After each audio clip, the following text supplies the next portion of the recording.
UC Berkeley did a study in the 90s stating that women outperformed men in investing, and Wells Fargo did one a few years back and came to the same conclusion. But there's less of us investing. In this video, we're going to take a look at why women are better investors and why there's less of us investing. Women are better investors than men. Here's why.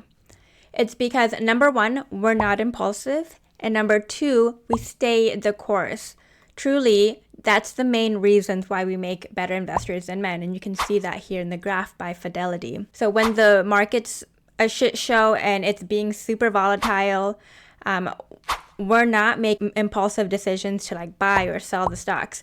We don't jump on like random ass investing trends like crypto or NFTs or like the next big stock trend that's rallying, right?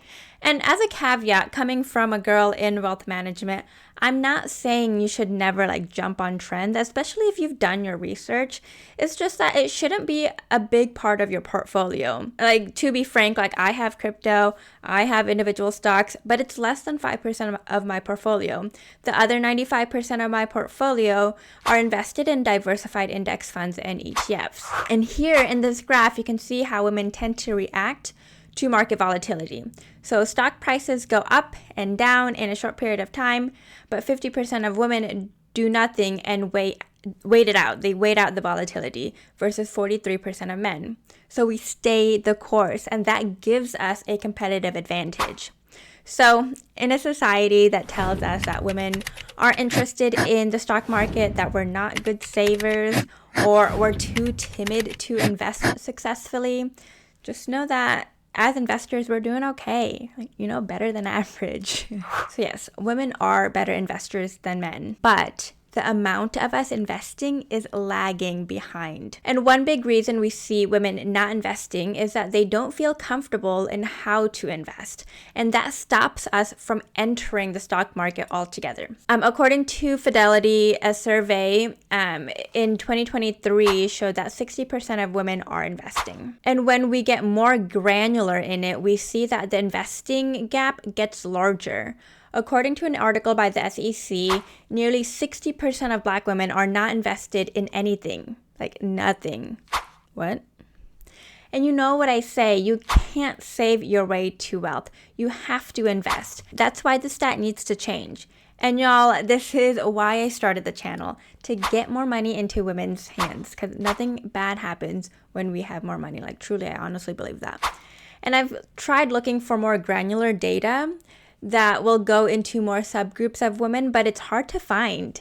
There's just not much research out there on this topic, especially with the AAPI community. We're often lumped together as one, and it can really skew the data.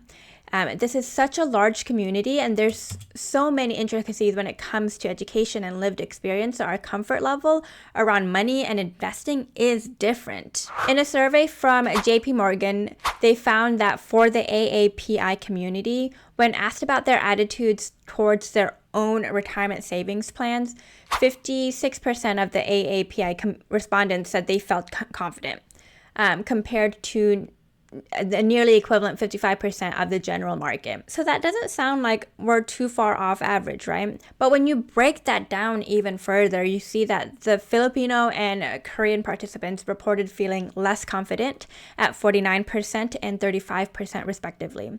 In contrast, other Asian and Indian respondents felt more confident about their retirement savings than the general market and the average Asian respondent at 63% and 68% respectively. So we're looking at 35% to 68%.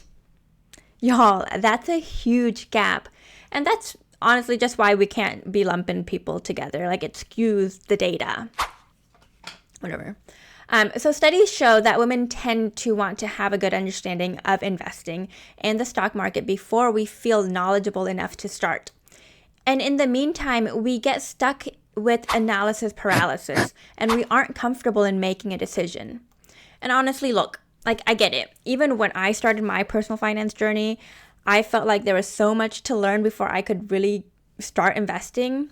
Y'all, like, the feeling I had of wanting to make sure I was making like the correct investing decisions was so prevalent, I went out and I got a certificate in financial planning. I got licensed as an investment advisor representative, and I changed careers from working in nonprofit to wealth management to really be sure that I was doing this correctly, so I could really take a peek behind the curtains. And also so I could teach it, because this is important information to know. Now I know the rules of the game, and I absolutely know that I did not have to have the perfect knowledge of investing in order to start. Not by any means. So if you feel something that suits you a little bit better when you're a little bit farther in your investing journey, you can course correct, right? You don't have to have it perfect. What's important is that you get invested. The earlier, the better, because time in the market is always going to be better than timing the market.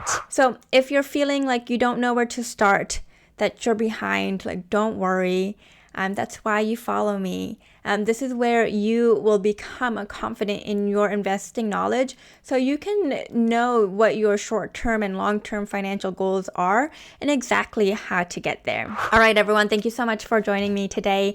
This community is so special to me, so thank you so much for being here and watching. I really, really appreciate you all. Come back next Sunday for a new and exciting video. Thanks so much. Please, as a note, these videos are for educational purposes only, for you to become a confident investor. None of this is financial advice. All right. Thanks, everyone.